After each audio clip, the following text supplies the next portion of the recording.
তওবার দোয়া অসুস্থ ব্যক্তিকে তওবা করানোর জন্য মসজিদের ইমাম সাহেবকে খবর দিয়ে নিতে হয়, মুয়াজ্জিন সাহেবকে খবর দিয়ে নিতে হয়। যদি মা অসুস্থ থাকে, বাবা অসুস্থ থাকে, ভাই বোন যদি অসুস্থ থাকে, তওবা পড়ানোর জন্যে, ইস্তিগফার করানোর জন্যে।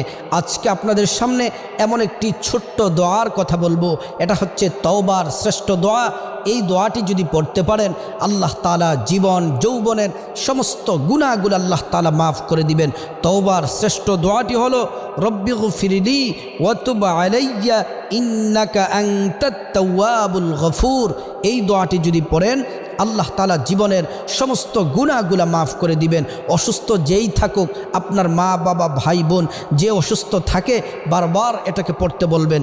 যদি পড়ে ইয়াকিনের সাথে, ইখলাসের সাথে যদি পড়তে পারে, আল্লাহর কাছে যদি চোখের পানি ফালাইয়া যদি আল্লাহর কাছে যদি কান্নাকাটি করতে পারে, আল্লাহ তাআলা জীবনের সমস্ত